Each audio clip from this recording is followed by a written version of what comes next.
Welcome sa Tagalog Horoscope, ang iyong gabay sa pang-araw-araw na buhay. Hatid namin ang pinakadetalyadong horoscope na magsisilbing gabay mo sa pera, trabaho, pag-ibig, kalusugan, at swerte. Naway magtagumpay sa buhay ang lahat ng ating tagapakinig at subscribers sa buong mundo. Maraming salamat sa pag-subscribe at tanggapin ang siksik, liglig, at umaapaw na biyayang hatid ng Tagalog Horoscope.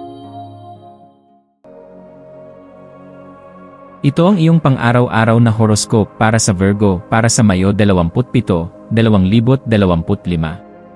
Sa petsang ito ng Mayo 27, isang makulay at masiglang enerhiya ang bumabalot sa iyong paligid. Parang may bagong simula na dahan-dahang sumusulpot sa abot tanaw, isang daloy ng panibagong inspirasyon at sigla na dumadaloy sa iyong damdamin, isipan, at katawan. Ang presensya ng liwanag ng araw sa petsang ito ay tila nagbibigay linaw sa mga bagay na dati mong hindi mabigyang pansin. Mapapansin mong mas bukas ka sa mga posibilidad, mas handa kang yakapin ang mga pagbabago, at mas handa kang gumalaw ng may kalayaan sa mga dati mong mahigpit na panuntunan. Sa mga simpleng gawain ng araw na ito, mula sa pag-aayos ng tahanan, pag-organisa ng iyong schedule, hanggang sa pakikipag-usap sa mga mahal mo sa buhay, makakaramdam ka ng malambot ngunit malakas na pagtulak mula sa kalikasan na humihikayat sa iyong yakapin ang pagiging mas bukas, mas flexible, at mas masaya sa kung anong mayroon ka. Ang pagiging flexible ay hindi nangangahulugang pagbitaw sa iyong mga layunin o pagpapabaya sa mga mahahalagang bagay.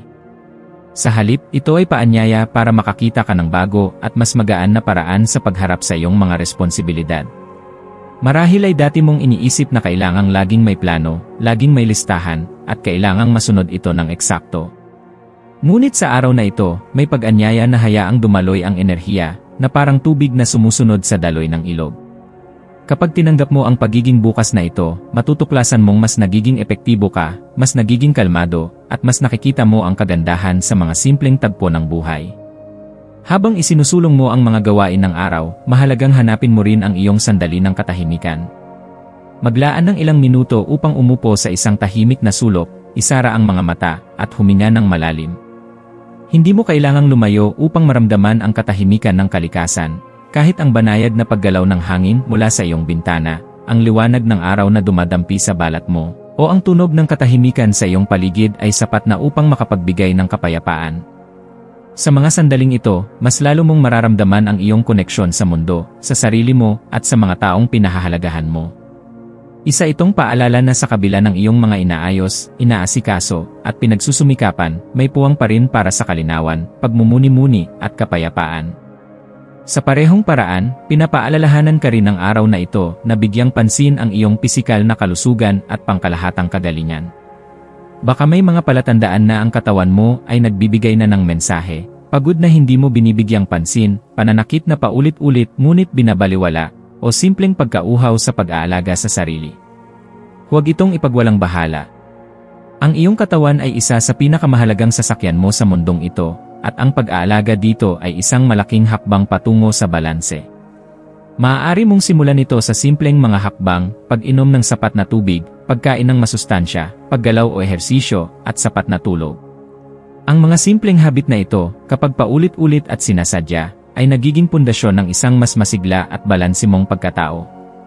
Minsan, bilang isang Virgo, nahuhulog ka sa trap na laging kailangang perpekto ang lahat.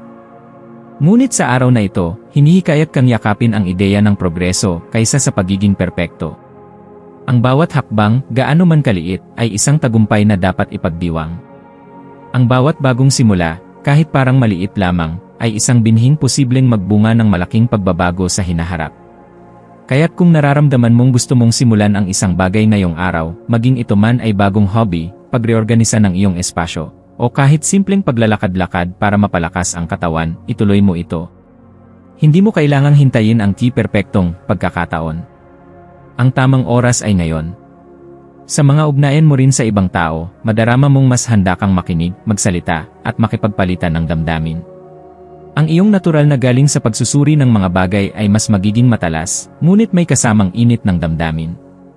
Sa ganitong paraan, makakabuo ka ng mas malalalim na koneksyon sa mga mahal mo sa buhay, mapakaibigan, kapamilya, o kasintahan.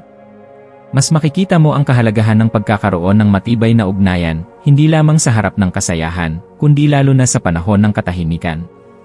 Kung may hindi pagkakaunawaan noon, maaaring ito na ang tamang pagkakataon upang simulan muli na may mas bukas na puso at mas malinaw na intensyon. Sa kabuuan ng araw na ito, ang mga positibong pagbabago ay nagsisilbing gabay upang makita mo kung gaano kakayaman sa damdamin, isipan, at espiritu. Kaya't yakapin mo ang mga pagkakataon, tanggapin mo ang mga bagong pananaw, at magtiwala ka sa kakayahan mong baguhin ang iyong kapaligiran sa pamamagitan ng pagkilos na may layunin at pag-iisip na malinaw. Ang maswerteng kulay mo ngayong araw ay asul na bughaw, isang kulay na kumakatawan sa katahimikan, kalinawan, at matibay na pundasyon. Ang kulay na ito ay makatutulong upang mapanatili mong mahinahon ang iyong kalooban, lalo na kung makakaranas ka ng stress o hindi inaasahang pangyayari. Isuot mo ito o isama sa iyong paligid upang maalala mong lagi ang kahalagahan ng pagkakaroon ng kapayapaan sa kabila ng mga gawain. Ang maswerteng numero mo ngayon ay 2, 5 at 11. Ang 2 ay sumisimbolo sa balanse at ugnayan, ang 5 ay nagdadala ng enerhiya ng pagbabago at kalayaan, habang ang 11 ay numero ng intuisyon at mas mataas na kaalaman. Isaalang-alang ang mga numerong ito kung ikaw ay pipili ng petsa, oras, o kahit desisyon ngayong araw, madadala ka nito sa mga landas na mas angkop sa iyong kabuuang kapakanan.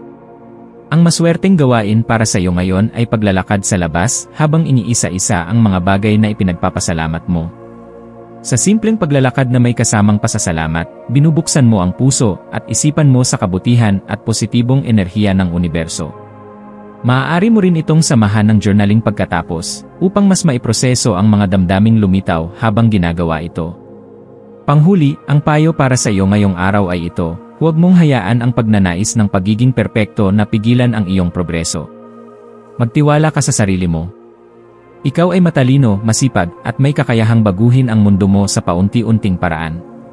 Hindi kailangang malaki agad ang hakbang, ang mahalaga ay gumagalaw ka, sumusulong, at patuloy na tumatanggap ng mga bagong karanasan bilang parte ng iyong paglago.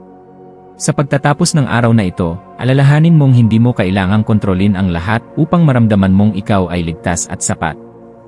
Ang pagtanggap sa pagkakaiba ng mga pangyayari, ang pagbubukas ng loob sa hindi inaasahan, at ang pagyakap sa kasalukuyang sandali ay ilan sa mga susi sa tunay na kapanatagan.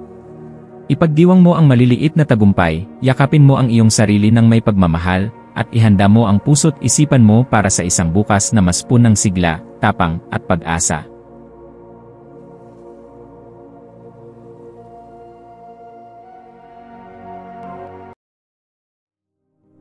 Tayo ay magkaroon ng kaunting sandali upang ipagdasal ang lahat ng mga dalangin ng ating mga subscribers, na sana'y matamo nila ang kanilang mga pinapangarap sa buhay, magandang trabaho, mabuting kalusugan, payapa at masayang pamumuhay, at siksik, liglig at umaapaw na biyaya at kayamanan. Ipinagdarasal namin ng mataimtim ang lahat ng mga komento sa nakaraang video, at hinihiling namin, Panginoon, na pagpalain mo ang ating mga subscribers ng masayang buhay sa mundong ibabaw. Maraming salamat po. Maraming salamat sa panonood ng iyong horoscope ngayon araw. Naway gabayan ka ng mga bituin sa iyong landas. Huwag kalimutang mag-like, share, at subscribe para sa iba pang cosmic na kaalaman. Hanggang sa muli, manatiling konektado sa universo